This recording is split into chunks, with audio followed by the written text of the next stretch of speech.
artistii tan hedduun keessanni beektan jedheeti yaada xiyyaara abbaa isii keessatti osoo hin ta'in boolee daandii qilleensa Itoophiyaa kanuma gartee ati meeshaa keetiin keessa seenatteeti yookiin viidiyoodhaan achi keessatti salfiyyuu ka'uun jabaatu san keessatti haala kanaan if waraabde hedduu takka ajandaa guddaa ta'eeti jira sammuu kan ajandaa godhe eegasiin viidiyoo kana waraabbatteeti miidiyaa isii dhuunfaa isii irratti maxxansitee booda har'a daandiin qilleensa Itoophiyaa ibsa baase beekamtii kiyyaan ala jedhe anaafisii fachi keessatti gartee salfii ka'uudhaaf iyyuu sodaataa yoo kaaneyyuu garuu isiidhaaf ammoo guyyaa dhalootaa kabajachuudhaaf haala kanaan viidiyoodhaan kabajatteeti jirti. Waa'ee daandii qilleensa Itoophiyaatti wal qabatee namni siyaasaa guddaan Lidatu Ayyalaa arran tana yeroo gartee gara biyya kiyyaatitti galuudhaaf jedhu amma dura shoora keessummaatiin illee himatanii Interpoolii waliin iyyuu kana barbaadaa hin turan fedha kiyyaan poolitti gadi bu'uudhaaf yeroo jedhu na dhorkan kun addunyaa irratti yeroo jalqabaatiif jechuudhaan kan inni dubbate. Dhorkamuu isaa kanaan wal qabatee Jawaaris waan jedhe qaba fuula Facebook isaa irratti abdabdu moobaala biraa gara deebiidhaan gara chaanaala kiyyaa dhuftan isin jedha. Lidatu Ayyalaa nama siyaasaa guddaa amma dura gaafa Jawaarfaa hidhaman san hidhamellee hidhaadhaa ba'isan booda gara Ameerikaatitti fayyaa kiyya yaarame jechuudhaan gaafsan biyyarraallee bahu haga tokko dhoorgameeti ture kajedhullee dubbataati ture.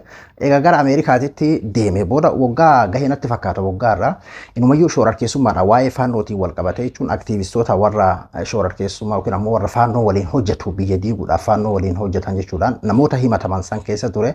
Inumayyuu gartee Interpoolii waliin akka gartee qabameetiin jechuun Ameerikaan akka dabarstee Interpooliidhaan akka dabarfamee biyya kennamu kan jedhulleen ibsi akkasiillee irratti baheeti ture jechuudha. Duuba Lidatu Ayyalaa dhiheenya kana ammoo miidiyaalee karaa warra isaaniitiin jechuudha nama hedduun ta'aniitiin anamma kunoo fedha kiyyaaniin gara biyyaatitti galee biyya keessaa hin qabsaa'uu barbaada.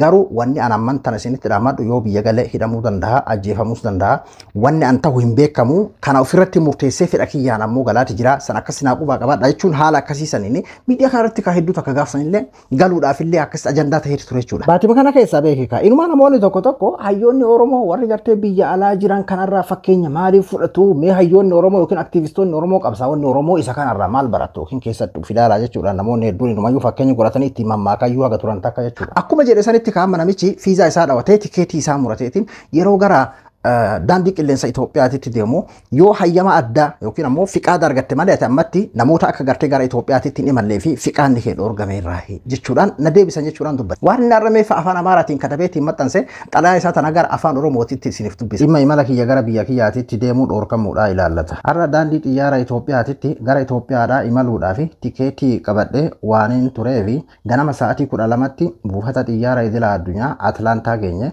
paasapoortii Itoophiyaa yeroon isaa irraa hin dhuminii fi tikeetii imalaan orjinaala ta'uun isaa mirkanaa'ee qabadheetiin daandii qilleensa Itoophiyaa embaasii Itoophiyaa Ameerikaa jiru qunname.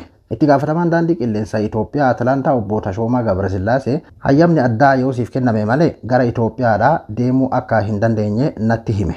Jechuun yoo hayyama addaa jechuun haa deemu ka jedhu hayyama yoo argatte malee jechuun ammatti hayyaman qabdu akka jechuuti.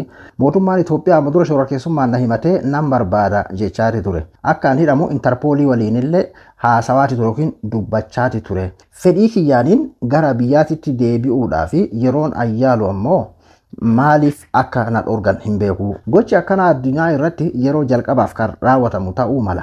Mootummaa yakkamaa ta'uu koo yoo shakke himatee na hidhuu danda'a jechuun anuu fedha kiyyaan gara biyya kiyyaa deebi'aa jira. Eega gartee duraan shakkee shoorarkeessummaadhaan na himatee sadarkaa Interpoolii jechuun achitti Interpooliidhaan akka qabamu gartee kan gaafataatiin ture sadarkaa sanii gartee kana barbaadaatiin ture anuu fedha kiyyaan gara biyya kiyyaa kanatti gartee deebi'aatiin jira waan ta'eef eegaan gara biyya kiyyaa seenee na qabee na to'achuu danda'a ture. Garuu arran tan ammoo akka an gartee gara biyya kiyyaatitti hin imallee fi na dhoorge. Kanaafuu carraa kanatti fayyadamuudhaan daandii xiyyaara biyya biraa karaa biraatiin yoo kanaaf hayyamu taate gara biyya kiyyaatitti akka gartee nagahaan deebi'u isin kabajaan isin beeksisuun barbaada. Ani Lidatu Ayyalaa jechuudhaan mallattoo isaa waliin haala saniin maxxanse jechuudha. Jawaar Mohammadillee fuula Facebook isaa irratti iskiriinshaat gartee xalayaa Lidatu Ayyalaa tana fayyadamuudhaan nama tikeetaa sirriidhaa harkaa qabu nama baasaboora sirriidhaa harkaa qabu tokko akkamitti gartee daandiin qilleensa Itoophiyaa sababa tokko malee akkamitti gartee nama akka hin imallee dhoorga. Maammila isaa kan tikeeta murateetiin seera qabeessummaadhaan deemaatiin jiru akkamitti deemuu dhoorgaa eenyutu ajajee maalii fi akkamitti yoomii eessarraa kan jedhu ibsa kennuu qaba daandiin qilleensa Itoophiyaadha. Kun ishee miidhachuudhaan fuula Facebook isaa irratti gabaabsee maxxanseetti jira jechuudha. Lidatu Ayyalaa yoo dandahee gartee karaa biraatiin daalee gara biyya kiyyaatitti galuun barbaada jedheeti jira. Yoo dandahameetiin gale waan itti aanu walumaan ilaallaa garuu ammaaf ammoo inni shoorarkeessummaadhaan barbaadamaatiin ture sun amman tan ammoo akka gara biyyaatitti hin galle natti himameeti jira. Kuni addunyaa irratti isi jalqabaati jedhee jira Khaalidatuun. Eega himannaa shororkeessummaa san gartee eega biyyatti galteessanii gartee achi keessa sin darbine akka hin galleedhaaf eega si godhan bagara bihidhaa sanirraa si hambise jennaan Khaalidatu yoo ammoo gara biyyaatti galee hin beenu ka boruu iftaan karaa biraatiin jechuu kiyya. Inni bira ajaa'ibsiisoo guddaa kan hedduu takka namallee kofalchiisu kan ammoo gartee namallee ajaa'ibsiisu akkamitti gartee wanni kun dhugaadha moo diraamaadha. Artistiin tun kaa diraamaa adda addaa fa'aa dalaguudhaan beekamti. Maybe diraamaa wayii ta'a kan nama jechisiisu waan daandii qilleensa Itoophiyaa keessaan taa'amedha. Waala maama kan nama jaallisu maqaa isii Piippoo Taaddasaa moo maal jedhamte maqaa isiin beekan. Isiin viidiyoo kana kan hojjette guyyaa lama dura jechuun guyyaa lama dura hojjette daandiin qilleensa Itoophiyaa har'an tan ammoo ibsa irratti baase. Daandiin qilleensa Itoophiyaa ibsa osoo hin baasin dura akkanumatti gartee namoonni wal harkaa fuudhanii TikTok irratti keessattuu TikTok YouTube sooshaal miidiyaa kanarra bakka hedduutti faca'ee jira keessattuu karaa afaan Amaaraatiin jechuudha. Ajaa'ibsiisa ta'e inni kaane biyya san keessatti inni tokko magaalaa keessa dhaabbatee gartee makiinaa ofii waliin iyyuu suuraa ka'uudhaaf bakka rakkoo keessa jiru yookiin ammoo nyaatee dhugee haala akkasiisan keessa jiru kaan buqqa'ee haala akkasii keessa jira. Itoophiyaan isa tokkoof ammoo guyyaa dhaloota isii artistiin Tarant akka jechuudha. Akkasiin xiyyaara daandii qilleensa Itoophiyaa sanuu gartee kan akka Afrikaatitti maqaa guddaa qabu san akka addunyaatittuu maqaa guddaa qabu san keessa seentee akkanatti gartee dekoreeshiniidhaan akkanatti gartee bareechifattee guyyaa dhaloota isii akkanatti gartee kabajjee fuula social media dhuunfaa isii irratti maxxanfatte Itoophiyaan isii tan ani wal bira qabu. Inni kaan ammoo mirga isiiti kan jedhu illee jira jechuudha. Har'a ammoo kan ajaa'iba ta'ee ibsi karaa gartee daandii qilleensa Itoophiyaatiin yeroo irratti bahudha. Daandiin qilleensa Itoophiyaa ibsa akkas jechuudhaan baasee viidiyoon dhiyeenya kana guyyaa dhalootaa yookiin guyyaa gartee paristeedha. Artistiin yookiin ammoo namni achi keessatti gartee waraabbate sun beekamtii kiyyaan ala. Artistii tana waliin waliigaltee fi waa haasawaa tokkollee waliin hin qabnu akkasuma kaffaltiin nu kaffalleef illee yookiin ammoo gartee akka beeksisaaf akka jenne waliigaltee gartee kaffaltiin nuti kaffalleef tokkollee nu hin jiru. Akkasuma gartee hojjetoota achi keessa hojjetan kan wanni kun isaan ilaallatu qorachaatiin jira. Karaa biraatiin ammoo gartee xiyyaarri kun kan suphaadhaaf dhaabbate jechuudhaan har'an tana ibsa baase jechuudha. Tokko guyyaa lama dura kan daandii qilleensa Itoophiyaa kanarratti amma dura joon liifachi keessa gara sa'aa tokkoo fi wahii uf waraabee nama 20 laalamaati jira. Daandiin qilleensaa yoo waan kana haquu hin qabu jedheetiin faantu ajaa'ibaa takkatu baheeriin ture jechuudha. Daandii qilleensa Itoophiyaa kana keessa isa tokkoo fi shaanxama kee qabattee ati amma Suudimarraa tokko shaanxama isaa qabatee achi keessaa bahuun itti jabaata. Inni tokko gartee biyyuma keessaa gara biyya namaatitti imaluudhaaf itti jabaatuu danda'a. Sadiillee ni hamatama yeroo garagaraatitti. Isa tokkoof ammoo akkana jechuudha. Ani kan ajaa'iba natti tahee intalli akkamiin gartee waan kana yaaddee godhattee maaliif gartee akkas godhattee kan jedhu sanis mee ittuma dhiifna. Artistiidha hayyee nama feemasiidha beekamtuudha warra magaalaatti haa jennu. Daandiin qilleensa Itoophiyaa eega amma gartee sooshaal miidiyaa kanarratti namni wal jalaa fuudhee qeeqee booda har'a ibsa irratti baasee jechuudha. Tokko beekamtii kiyya malee akkasumatti maa callisuudha bennaa ajaa'ibsiisee baramman.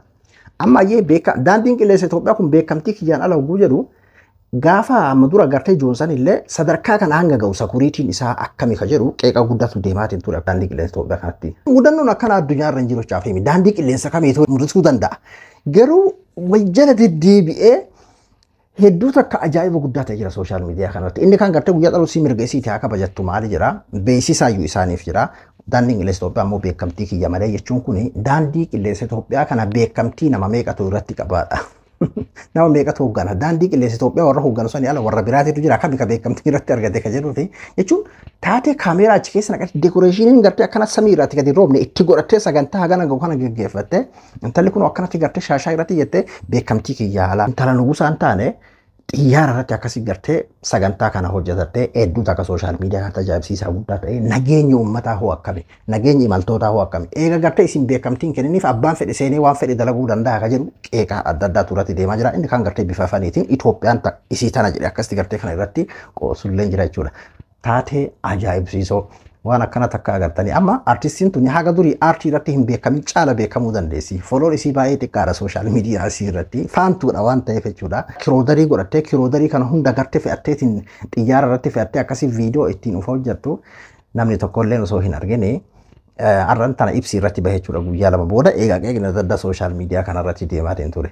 Nama ajaa'ibsiisu nama kofalchiisu nama achuun ajaa'iba bira dabramee ati amma achi keessatti wayii kana harkaa qabani wayii achi keessatti gartee akkasuma godhanii bara salfii maka'uudhaaf iyyuu of eeggannoodhaan daftee salfii kaataa beeki jechuun hagas hunda viidiyoo achi keessaa waa waraabuun nageenya gartee imaltootaatiif jedhama. Homa ta'eef iyyuu waa waraabuun tun achi keessatti viidiyoo waraabuun inumayyuu yeroo dhorkamuu fi bakka itti dhorkamutu qaba kan jedhu amma dura ogeessi gartee waa'ee kanaa dubbatee tureef hin jira. Garuu har'a piippoon maqaa isiin beeku kan dhiifama. Piipoo Taaddasaa artistiin tuni akkasitti gartee guyyaa dhaloota isii bifa kanaan kiroodarii gootee dirree xiyyaara akkanatti uf waraabdee ajandaa guddaa taatee jirti jechuu barbaade. Kanaaf Abduu Moobaala biraa hanga qophii biraatii walitti deebinutti nagaan naa tura.